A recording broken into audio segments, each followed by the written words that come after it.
Big 12, adding UCF and Houston. Which one is worse? And are they both the worst thing to ever happen since, I don't know, that really bad thing? This is Locked On Baylor. You are Locked On Baylor, your daily podcast on the Baylor Bears, part of the Locked On Podcast Network, your team every day. Happy Wednesday, everybody. Welcome to Locked On Baylor. I'm wearing a hat because I shaved all of my hair off, and that is Harper Mayfield from the Baylor Lariat. Thanks for making Locked On Baylor your first listen every single day. So look, expansion's been a big deal. People are talking about it. It's been the talk of the town across the Big 12, and everybody's talking about, all right, well, is Colorado going to come to the league? Is Washington, Oregon, anybody, right? Right. Well, Harper, I heard you say something, and it kind of struck me. And you commented to me that you would rather take almost anyone that exists, individual human beings, over the institution that is the University of Central Florida. I would now like you to unpack, because here's one thing. We all got caught up. I'll give you this. We all got caught up. Oh, big, happy, fun times. The Big 12 expanding. And we didn't really take an objective look at these schools the league's getting. Where are you sitting with these new teams? Yeah, so I think, you look at the four that we added, and there's a few things that I really do like, and there's a few things I really don't like. I really do like BYU. I think BYU, great addition for a lot of reasons. For religious purposes?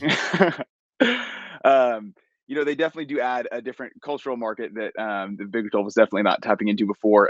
You also start to look towards like TV markets, and I think that's a big thing that we're going to touch on here in a second. But BYU, also like great Directors Cup school. They would be, I believe, third highest in the Big 12 in the current Directors Cup standings. And I think we're also going to focus on Directors Cup here in a second, because that's where I think staying power for a lot of these athletic departments comes into play, is what they're able to do in a lot of different sports. And we've seen schools like Houston and UCF struggle to do that a little bit more in recent years. And so that's one thing that I look at for these two schools. And when we added them, I was like, oh, this is, like you said, I was, oh man, this is really fun. And we get to have these new schools, and it is this big, happy Big 12 family that we get to be a part of. And then as it kind of wore off and we started talking about the Pac-12, and I was like, these are a lot better than what we just told ourselves was the best that we could do. Because we looked at all the schools that were out there, and we thought to ourselves, out of everything that exists, out of everything that is available to us, the four best options that we have are Cincinnati, BYU, Houston, and UCF. And I don't know that that's true anymore, especially now that we've seen what the Big 12 thinks that they're capable of and what people are now perceiving the Big 12 to be capable of. Because when it was declared that Texas and OU were leaving, we were dead in the water. There was nothing left to do.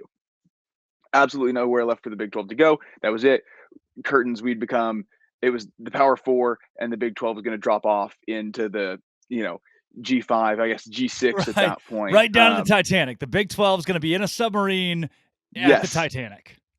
Yeah, it was curtains for us. It was a wrap. That was it. We'd heard the last of the Big 12, and then we get these schools, and everybody was kind of like, neat, you've decided to be Conference USA or the AAC plus. That's fine and good.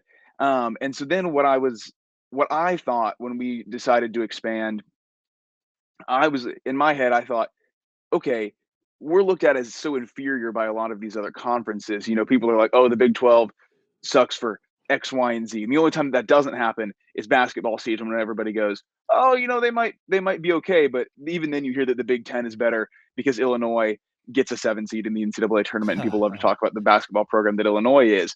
And so what I thought to myself when we started to add these teams was like, what does the Big 12 want out of this? What is our end goal here? And I think the biggest thing always with any part of college athletics, as we've come to know, is that it's about money. Yes. There's nothing else that it's about. College athletics is about making money. And so the way that you find out who's going to make you money in the easiest way possible is TV money. Who is going to pay money to, at this point, get the subscription service that your conference has a deal with to tune into these football games, these basketball games, these volleyball games, whatever sport it is that's selling tickets for people. You want these people in this new market to watch and engage with your team in a meaningful way. And so you have to look where those people are that are going to be watching stuff. And so you look at the biggest TV markets and like the 2023 Nielsen ratings. If you're not familiar with the Nielsen ratings, it shows you who's watching TV where, and tells you exactly what markets in the U.S. are more profitable based on their shares of the TV market. We could get really inside baseball on it. We don't need to, but what you do need to know is that the Dallas-Fort Worth area is the 5th biggest TV market in America, and the Big 12 does great there, especially because for a long time we've had UT and OU, lots of UT and OU grads go on to live in the DFW area. Baylor and TCU, obviously big, strong centers there as well. Similar for even Oklahoma State and Tech, really. The hub of the Big 12 for so long has been Dallas-Fort Worth. That's where the headquarters is. And that makes a lot of sense. We do well there. We will continue to do well there without Texas and OU. As much of a bummer as that is for our TV purposes, we'll be just fine in DFW. What we were going to lose some of without UT is the Houston area, because one in every, I believe it's 275 students at UT is from Harris County, which is where Houston is. That's a pretty significant number. Yeah. And so that to me is the only reason that we've decided to add the University of Houston, is controlling that TV market again. And I think that is an oversight in terms of where alumni from other schools in the Big 12 are going. Because we look at this and we say, okay, 50% of students at the University of Houston are from Harris County. That's 23,000 students. That's great. But what you fail to realize then is that there's about 6,000 students at undergrads at Baylor that are from that area, Harris County or surrounding counties. There's a similar number from TCU. Tech has, I believe, 3,000 or 4,000 from that area. And so all of a sudden you start to pull in all these different groups, and that's only accounting for the in-state schools that are currently in the Big 12.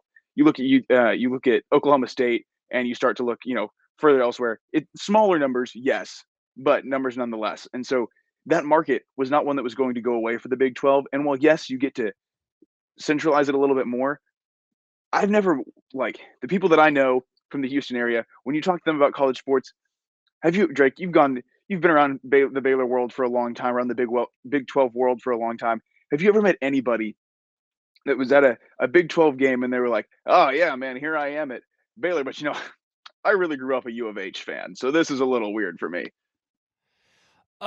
No. Can't say that I've met cannot say that I've been on the streets of Houston and met any UH Cougar fans, to be honest with you. Exactly. Because those people, even if they went there, are going to be your T-shirt fans at UT and OU, because those are the big football games in the state of Texas. They're not going to magic. Can I make a point here? You have Sure. a lot of there are people who went to TCU, who went to Baylor, who went to Tech, that grew up A&M fans or Texas fans. Right. So I think you're onto something that's not just Houston specific, but still definitely applies to Houston. Continue. Yes, and so those people, because the Houston being the Big 12 means nothing to them, because they're going to watch the football games that they always watched anyway. Whether those are Big 12 games or SEC games, this share of the market, the TV market that comes from the Cougars, allegedly, doesn't exist in the way that the Big 12 thinks it does. And so that was my big gripe with Houston. And obviously, yes, they have the great basketball program right now. They've had a great basketball program before. What else do they bring you in terms of the other sports? It's a lot of it, a talented track program at times. You go and you look. Hey, guess what? I had no idea, because that doesn't amount to a hill of beans when it comes to your school making money. Sorry. Exactly. And you go and you look at the Directors Cup. Houston, as of right now, or as of the most recent update, 68th. And that's behind teams that don't have football. I mean, you look right ahead of them. Georgetown is ahead of them. Georgetown plays football at the Division III level when they play, and they don't play every year. Penn is 64th. The University of Denver, whose best sport is lacrosse, is 61st. So you look at that and you say, okay, this is the model that scores all of these sports on an aggregate level, and they're not performing well in it. So what are they adding to us if their basketball can't carry their athletic department to the level that our schools are playing at? Kansas is our worst school. Houston is several spots below them on a ranking like that. And so while the TV market appears to be significant, I don't believe that it's as influential as Big 12 leadership believes it to be. You run into a similar problem with UCF and Orlando. Orlando, the 17th largest market in America, and that's when you include Daytona Beach and Melbourne, Florida, in there with it, behind places like Washington, D.C. and Phoenix, which, if we get into the Arizona schools a little bit later, certainly more appealing. Seattle, you touched on Washington a second ago. Even other markets in Florida, like Tampa, much more significant in terms of TV share than Orlando is. Detroit, Minneapolis, Denver, and so then you look at that, and you also look at some of these other things. Houston, UCF. When you look at what they've accomplished in the past year, they're 83rd in the Directors Cup, below schools like San Diego, South Florida. USD San Diego. Yes, USD San Diego, South Florida, another directional Florida school. Also, I think this is purely an opinion, but I also know it to be true, and that's important. If you're a directional school, you're automatically inferior. If there's a direction in your school's name, you're worse. I'm so sorry. What about technical? What if you're a technical school? I think that's a little bit better because sometimes tech sounds cool. You have to do it right. What if you're an agricultural and mechanics university? You're so much worse. You're so much worse. And so, yeah, we're adding a directional school. That's never sat right with me. We shouldn't do that. But they're below South Florida, Gonzaga, Columbia, Quinnipiac, Hawaii, Pepperdine, schools that don't compete in every sport in the ways that we're going to want UCF to compete in every sport. They're below Houston, so Houston wins there, I guess. And also, you look at these schools academically, because the Pac-12 was able to look down their nose at us because they said we have Stanford and Cal, and that's kind of it. But right. They looked down at us and said we're better than you because we have these academic schools. We won't ever engage in a merger with you because one, you have religious schools, and two, you're not as good as us academically. And that's what we care about. I'm doing air quotes for the people listening at home. And so, or in their cars. Yes, you had Houston and UCF, and that's just another reason for someone around the country to look at you and say, "Oh, yeah, we were right. We were right. They don't care about academics because these schools don't care about academics." Bird dogs are the best things that have ever existed in the entire world. German short hairs, Labrador retrievers, the shorts that I have on my body right now. I would stand up and show you, but that would be a really awkward, weird shot. Since I got to Alaska, I have worn bird dogs all of the time. They keep me warm, they keep me safe, and I don't have to wear underwear. That's right. They're built in. Do you know what happened? I like wearing underwear. I don't like shorts that have the built-in underwear. So I thought, I don't think I'm going to like bird dogs. But then I got them, and I do. I did it for the first time. I used the underwear that's built into the shorts, and I actually enjoyed. I didn't even know it was there. I enjoyed it. It's like got such a good. It's weird, but it kind of hugs you a little bit because of the underwear that's built in. So it feels like I was like, oh, are my pants too tight? Like, are people looking at me weird because my pants are too small? But they're not. It's just the underwear that's there, and then the rest of it's there as well. My mom thought they were Lululemon. They are affordable. They are good. And right now, if you go to birddogs.com/lockedoncollege, you get a Yeti style tumbler for free. Don't miss this. We are giving you an exclusive Locked On offer for a Yeti style tumbler. I got mine in the mail. I enjoy it. I drink stuff out of it, such as Diet Coke and Miller Lite. Yes, Yeti style tumbler with your order. Locked On College is the promo. birddogs.com/lockedoncollege.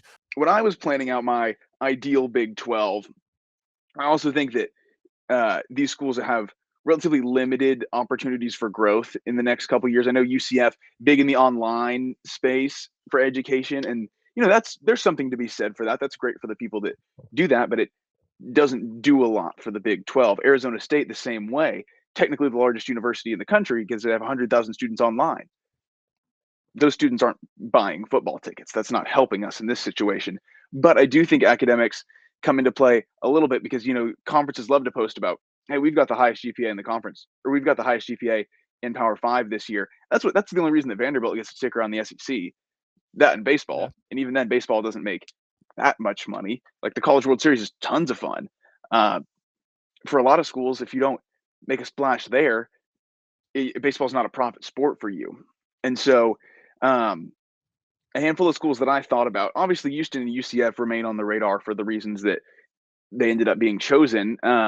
But I think schools that the Big 12 should have considered perhaps even more than these schools. Memphis, I know, was on the list. We've seen Memphis succeed in the past. Uh, they have control of a new region that the Big 12 does not engage with currently in that Tennessee, Arkansas area. Um, Rice was my school from Houston that I think I would have preferred. People will be shocked by that, but they would become the Big 12's Vanderbilt. They're Yeah, not going to be why good. not? They're not going to be good at a lot of things. It's kind of your free win on the schedule, but all of a sudden you have these guys that are going to go become doctors and lawyers and all these things that come out of Rice, and they're former Big 12 athletes. You love the NCAA loves to play that commercial. That's everybody goes pro in something, right? You know, we've all seen it. It was big during March Madness. That one It was guy's a doctor. He's a mhm. damn good doctor too. He was a Yes, rower, but now he's a doctor. yes, exactly. And so you see like a school like Rice where they haven't been good because they haven't received that kind of athletic funding in a long time. There's donors out there for Rice because we know that those people go off and are wildly successful. So they come back and they're like, hey, we're in the Big 12 now. Let's kick a little bit of money back into the football program. Similar situation with Tulane, even though we did see them win the Cotton Bowl. Obviously, that's not been a regular thing for them. But I do think that the market of Louisiana outside of Louisiana State has been underutilized by the NCAA. And so, two schools that I wanted the Big 12 to look at a little more closely than they did were Tulane and the University of Louisiana Lafayette, now just the University of Louisiana. They've started to roll into that as opposed to the ULL moniker, because at some point, UL is going to be a big deal. It hasn't happened yet, but it is coming. It's always been a kind of Louisiana State, Louisiana Tech game. It's now a Louisiana State, Louisiana game. It's not a very close game yet. Yeah. Louisiana State's still winning by a lot, and it's not even really halftime, but that school is going to become a big deal for a lot of those kids that go to school in Louisiana and don't end up leaving, deciding not to go to LSU because it's a little bigger, a little different than an experience than they want. So I think there's a lot of, you look at those schools and you say, like, kids from Houston are going to stay in the Big 12. They're going to watch Big 12 football. Kids from Louisiana probably aren't going to. Kids from Tennessee probably aren't going to. And even if they don't end up going to those schools, they grew up watching because mom and dad went there, Right. and they watch Baylor play 3 times a year. They watch TCU play 3 times a year, and they say, there's something I like about this team. What is it I like about this team? They end up going to an away game in one of those cities. They end up going to that school because they fell in love with them watching college football when they were kids. And so you look at those schools, and obviously there's the potential non-football members that have been tossed around, like Gonzaga, I think is interesting. But then football being the biggest revenue sport in America for pretty much every school, do you quote unquote waste your time with a school that can't provide that for you? I'm not sure. I'm not the finance guy to answer that question for you, but I do think that these 4 schools, the Memphis, Rice, Tulane, and Louisiana, all serve different purposes than UCF and Houston, but purposes that I think project better long term than do these 2 schools that we've chosen to add instead. So here's one interesting thing, and I didn't know. I was on people who were watching on the tube. Probably I was on my phone there for a little bit, looking up, and it turns out UCF fans love to scream at you. We have the most. I don't know why they sound like that. We have the most people of all the colleges in that national championship. They love to scream things. They are a very loud fan base on Twitter as well. And I looked it up. Most of them are at satellite campuses or online.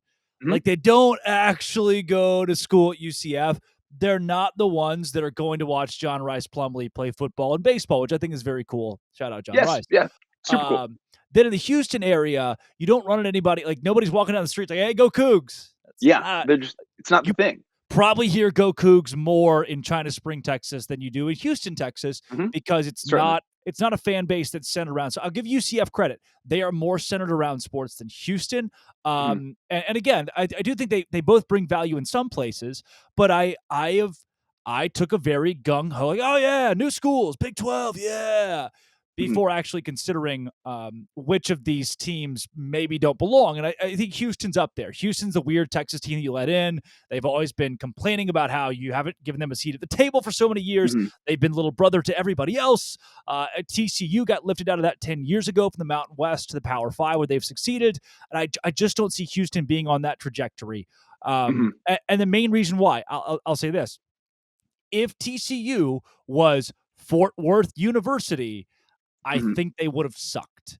Yeah, I agree. What do you latch on to? Oh, Texas Christian University. Oh, yes, the Christian University of Texas. I get the Horned Frogs and the purple. In Houston, the city, the pro teams, the Stros, the Texans, the Right. Rockets mean so much more than what Houston means. Mm-hmm. But on the flip side, to expand your conversation, you have picked on UCF and Houston, but not Cincinnati and BYU. What's so appealing about those two that you're big chilling with these guys being in the Big 12? Right. And I think BYU was my number one target for the Big 12. Period. Across the board. Yeah, pretty much. Which, let me give you credit here, too, because there'll be some people are already screaming in the comment section like, oh, why wasn't the Pac-12 number one on your board? That's how they sound. Mm-hmm. And let's remember, 2 years ago, this is the Big 12 imploding. You're not expanding with Pac-12 teams. You're just trying to stay alive. The wish list was pretty thin. Right, because if we wanted to play the who could we get out of everybody game, would I have loved to add Notre Dame because they've been an independent for so long? Yeah, I would. How realistic is that? Not very, unfortunately, for our Big 12 friends. And so you look at BYU, a school that has been an independent for so long, but always kind of felt like they wanted to be a part of a conference. But for a long time, in the 80s and stuff, when they were the football powerhouse, they wouldn't make the scheduling concessions that they needed to make something like that happen. They wouldn't play on Sundays, so basketball games on the weekends. It was a whole deal. And but that you look at them on a master or director's cup level, as we've done with these other schools. So to use that same metric, BYU 34th. That's in the same area as Auburn, South Carolina. That's ahead of above Auburn, Baylor. South Carolina. Oh, is it about Baylor? Yeah. Oh, we don't have to mention Baylor's Director Cup ranking. Continue. Baylor's isn't bad. It's not that far below. Baylor's 42nd. BYU's 34th. So, but still ahead of schools like Auburn, South Carolina, Ole Miss, TCU, and just behind some schools like A&M, Wisconsin, Utah, Oklahoma, Oklahoma State. So right there in that pocket of teams that we're like, hey, these are the teams that we really like and we've seen succeed and we want to have that same kind of success. Who is having that success right now and has for a long time? BYU. And so you look there and they also, exactly what you're getting with BYU and also when you talk about like a rabid fan base, there is none that compares to the nicest rabid fan base, by the way. Oh yeah, absolutely. 100%. Nobody travels better than BYU. Nobody provides perhaps a better home game atmosphere than BYU. I think that case could be made. I don't know if I'm saying I would make that case. Yeah. And it pushes you out west because even then, the idea at the point where we were expanding the Big 12, the idea of the Pac-12 had been talked about just a little bit. And so you start to move west and say to these Pac-12 teams, hey, look at this. This makes a little bit more sense now because we've got a team out here in Utah. If you did want to come over here, travel's not quite so bad for you. Maybe you're going to Provo a couple times a year instead of being a team in Tempe, Arizona that has to fly to Morgantown twice in the course of 4 weeks to play basketball games. And I think that's also why Cincinnati makes a little bit more sense when you look at West Virginia, and they've been isolated on that side of the Big 12 for so long. Them and Iowa State are, I guess, they're each other's closest to Iowa State. They're not the closest to West Virginia, but West Virginia's like, that's, I guess, the best they can do. So you put Cincinnati over there and all of a sudden it's throwing a bone to West Virginia, who will no doubt be courted by what looks to be a dying ACC in the next couple of years. Because West Virginia has had success in a lot of their athletic programs. Rest in peace, Bob Huggins. And soon to be Neil Brown. That ship. They are also inside of a submarine. They are also inside the submarine exploring the Titanic right now. It's not going well for West Virginia. No, it's not. Unfortunately for the Mountaineers, it's been bad. But so you move Cincinnati out there, and all of a sudden you're throwing them a little bit of a bone and saying, "Hey, we didn't forget about you." There, we are putting teams over here. We're still looking east, even though because everybody's mind is out west. It's a lot like the gold rush right now. Nobody's thinking about the East Coast. Everybody wants to go further out west, the land of opportunity, and you want to remind those schools that you're still there for them, so that they don't decide to pack up and leave for what they think is greener pastures somewhere else. Even if that's West Virginia being like, I'm going to go take the lion's share of the money in the Big East where we used to be, and we're going to, I don't know, stop playing football or whatever it is the Big East does now. And then there's some Big East schools as well that if they played football, I think would have been great candidates. But you don't want to add a school that thinks that highly of themselves and doesn't play the sport that your area of the country loves the most. I think that's asking for disaster. But I think Cincinnati also, the playoff run that they had in football, a big boost to their resume, just because they were the team that finally got the chance. Should UCF have gotten the chance in 2017? I personally think so. They should have. It's unfortunate that they didn't, but they didn't, and there's nothing we can do about it. Yeah. Cincinnati did get that chance. They ran into a buzzsaw with Alabama. Tough. That's what happens to a lot of teams. I remember Washington in 2015. They ran into a buzzsaw in Alabama. They got their chance though, and that legitimized them as a football program in the eyes of a lot of people, and as a university in the eyes of a lot of people that even like people whose opinions should matter a lot more and weren't as educated as they should have been. I'm talking to the committee. They saw that and they're like, this is a real team. This is a real team they've got out there in Cincinnati.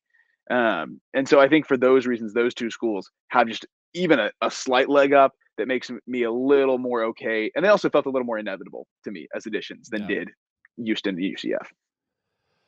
Oh, well, Harper, before we close, do you shower in the morning or at night? At night. Why would you get in bed with dirt on you?